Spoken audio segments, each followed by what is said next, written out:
So in general, Heritage New Zealand, Pohere Taonga, we are an autonomous Crown entity. So we're funded under Arts and Culture via the Ministry of Culture and Heritage. And one of our main tasks is charged with the Crown and the administration of the Heritage New Zealand Pohere Taonga Act.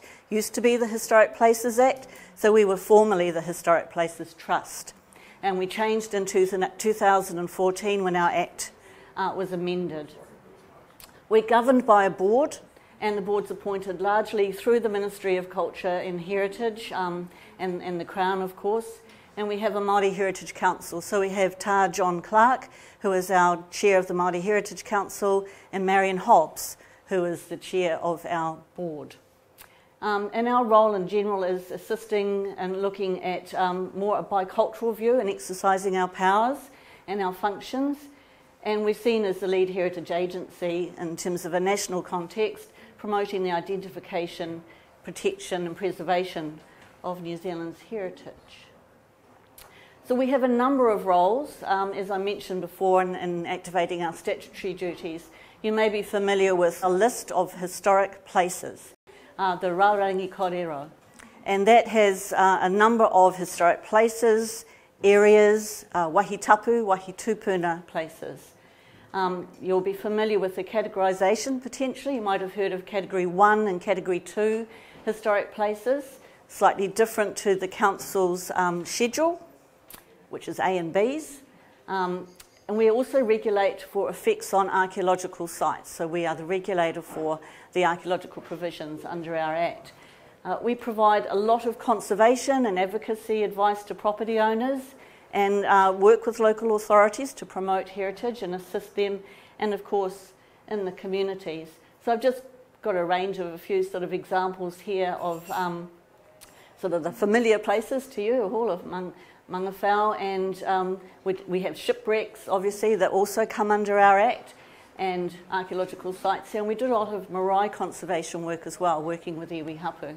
And of course also we are the largest small operator in New Zealand of museums, often known as house museums. So whilst most of these places, such as you're possibly familiar with the Stone Store in Kerikeri, Time Ball, which lost its ball but has now been reinstated in Littleton, Kemp House, Pompelia, Highwick, Alberton, all of those places, whilst they operate generally as small museums, we're also, as an owner, having to maintain and manage these places as keeping up some sort of function and adaptability. So we also have to often have them as events places and function places, and sometimes they do have little cafes associated with them. But generally they are there as house museums, and a large amount of them have been donated to us by property owners over time.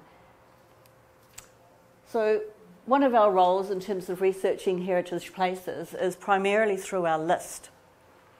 And that's why I'm going to be introducing Alexandra Foster, who's, oh, there she is there, who's going to talk about the list and looking at the whole place. So we talk about place rather than house or property. And the various layers of history, of course, we all recognise and very much appreciate that there are a number of layers of footprints of various cultures and people who have been sort of making up the whole historic context of Auckland and New Zealand in general. And then Greg Walter, who's going to talk a little bit about archaeological sites. And I thought it just prudent to sort of mention many of those places, those houses that were shown previously, if they're pre-1900, are in themselves archaeological sites. So Greg's going to talk a little bit about the sort of information that we have available to you as landowners, the common types of sites within this area, and a wee bit about archaeological authorities. So just there I've got a well that was found in, I think, one of the streets in Mount Albert quite some time ago, and we heard about it through the news, and by that time, unfortunately, the landowner had gone down there and already excavated out quite a bit of the artefacts that he'd found. But it does show that these places do exist in the back of people's backyards quite often. They're very dangerous things to go down, so I would never ever recommend that, get overwhelmed by fumes.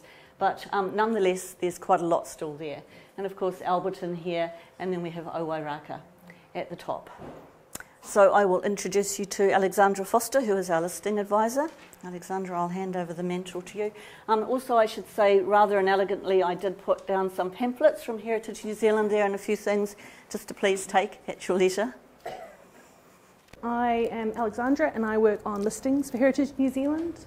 The list is the only national statutory record of our significant and diverse heritage places around the country. There are about 6,000 places nationally and there are 56 in the Albert Eden local board area. The list is very inclusive, both chronologically and typographically, with a wide range of types of places relating to human activity, from human arrival to the present day. We consider a broad range of criteria and significance aspects, ranging from physical significance relating to architecture or archaeology to more intangible values, historical, cultural and social importance. Rather than detail how we do our research and sources, which I know others will be talking about later, next I'll briefly outline some of the questions that we're thinking about as we do our listings, and which you may find useful to provide greater richness of knowledge and understanding about your own places that you're thinking about. So first, what makes up my place? We always consider places as a whole, looking at the land and the buildings and structures, in-ground archaeological material. Building structures can also be archaeological, and we're also looking at plantings and landscaping.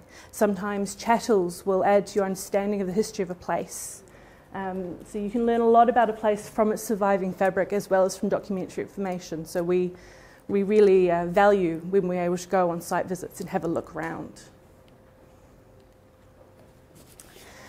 Places always have multiple layers of history. In our listings we try and consider that we are looking at all of them. So we'd be looking at what's the earliest history, what are ancestral Maori footprints of that space. Why was the place created? What led to it being built in the first place? How was it built? Who was involved? And how was it used originally? And how has that place changed over time, both in use and in physical changes, where extensions have been added?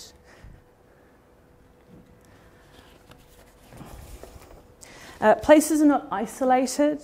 Both their geographic and historical contexts can provide insight into their importance. Context can help us understand why a place was created, how it has been used and how it's contributed to its neighbourhood. You might consider where and when the place was created. Was it part of an early farm or a later subdivision, like Carolyn explained? Was it created at the same time as other places in the neighbourhood? Was it connected with wider events nationally? Was it part of a government state house building program? Or was it built during a period where there wasn't much construction, such as the Depression? We recently were looking into the history of a house that was built during the Long Depression, and it was interesting to discover that the previous house on the site had burnt down, so this possibility that the insurance payout gave the owner enough money during that period to actually construct a new house. So finally, this is one of our recent listings in the Albert Eden local board area. You may or may not recognise it. This is the Northern District's combined headquarters bunker, which is at the Teachers College up on Epsom Ave. So as you can see from the information on the slide, this was built during World War II. It was to be the Northern Military Headquarters, and it really demonstrates the importance of the war in the Pacific to New Zealand and what people were concerned about during that period. And it's also related to used as a later civil defence centre in the years after the war. However, that's a fairly recent layer of its history, as it's mid-20th century, but the place itself began much earlier and has a much earlier footprint. So this is a picture of the same area from a very different angle. In the centre here, you can see a volcanic cone. This was known as Te Poho Waiaki, and it's a maunga of considerable importance to iwi. Over this side, you can see the beginnings of a quarry. And so that quarry removed the entire cone in time, and the rock from that quarry actually was used to build roads in Mount Eden. And so when you see all those layers together, you get a much greater picture of the significance of what on the face of it what you can immediately see looks like a World War II related place. It's actually got a longer history, and in our assessment, all of those factors were considered in our report. The full report is on our website if you do want to read a bit more about it. Kia ora koutou, Greg Walter is my name. Been at Heritage New Zealand for 15 years or so now, dealing with archaeology in our, well, it started off with a whole lot of different councils, now we have one, plus we also do Hauraki District and Thames Coromandel. So, right. So where can you find out if you've got an archaeological site on your property? Well, there are a number of databases that you can have a look at. Auckland Council Heritage, CHI, or Cultural Heritage Inventory is a good place to start, as is the New Zealand Archaeological Association Site Recording Scheme, or ArcSite as it is known now since it became website based. Ourselves, of course. And there are a couple of other things that you can search on online yourself, and one is RetroLens. If you've full of early aerial photographs of the various parts of the country, and Auckland Library also has a really good digital photo archive. So, hands up anyone who's got a dry stone basalt wall on the boundary of their property. Congratulations, you may have an archaeological site.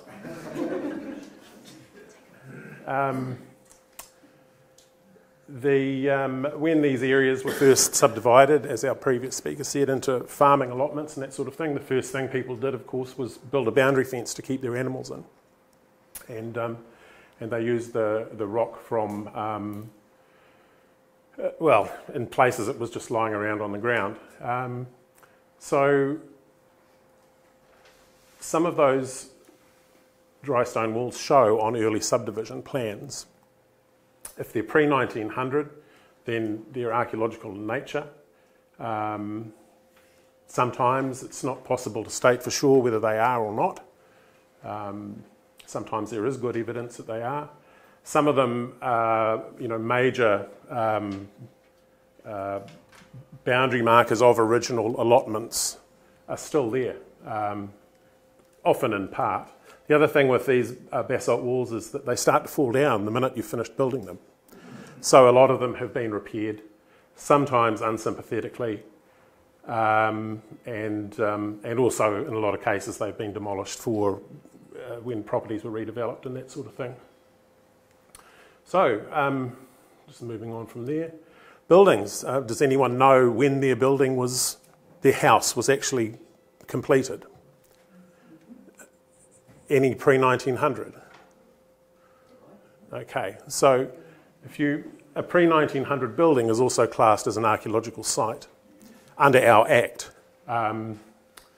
Now, what does that mean to you? Does that mean that you need to talk to us if you want to change the wallpaper? No, it doesn't. It's only when buildings are to be demolished for redevelopment that an archaeological authority is required for that. However, depending on what else is going to occur on the site, so for a renovation, for instance, the house itself does not require an authority, but the earthworks associated with it might. So if you're doing a big extension, putting in a pool or digging out the front to get a garage in, those sort of earthworks could lead you to need to get an archaeological authority in order to be able to then modify any archaeology that you might find. And what you might be looking for around a 19th century building is evidence of old outbuildings, gardens, paths, long drops. Some archaeologists studied long drops. Not my bag. And moving on, of course, there's another layer of earlier occupation in the area, largely based around all the volcanic cones that we've got. This particular shell midden, so this shell and dark soil and charcoal sort of all mixed together, is in a trench that was being excavated over at Three Kings. And you wouldn't have expected to find it there. The road is only 2 metres away in this direction. The whole area had been redeveloped. It had services all through it and that sort of thing. But as part of the redevelopment of the place now for residential, this has led to this area to be redeveloped again, and this site was found unexpectedly. So we also from time to time do get sites of Māori origin within residential sections, particularly around the maunga. Usually it is something fairly low-key like a midden, but occasionally it can be a burial. So things can sort of vary an awful lot.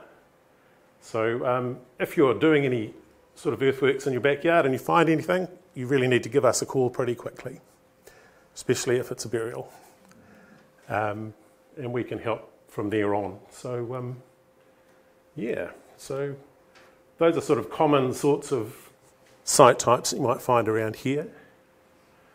And did I write that? Yes, I did.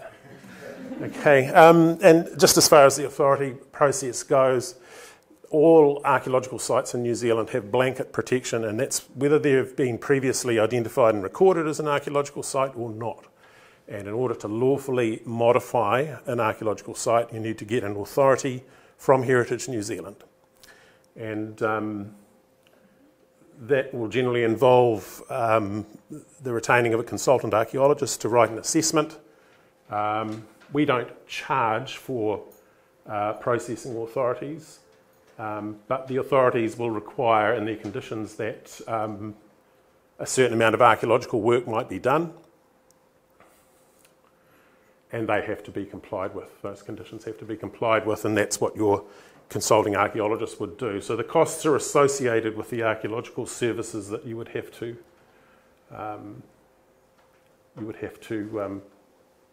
retain. I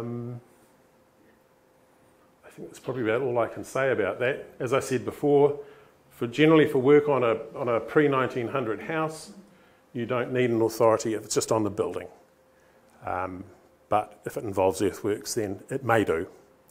So the important thing is if you're planning earthworks, you know the property's pre-1900, you give us a call and we'll start going through the process with you, which may be that nothing is required officially, or it may mean that you will be directed to go and talk to a consulting archaeologist.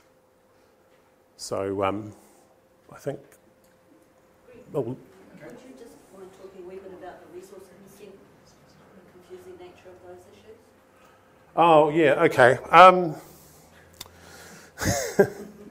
Having a resource consent, okay, if say you've got a resource consent to do a development, that satisfies what you need to do under the RMA, but it doesn't entitle you, if there's an archaeological site in the middle of your backyard, having a resource consent does not entitle you to plonk your minor dwelling on top of it or dig it out.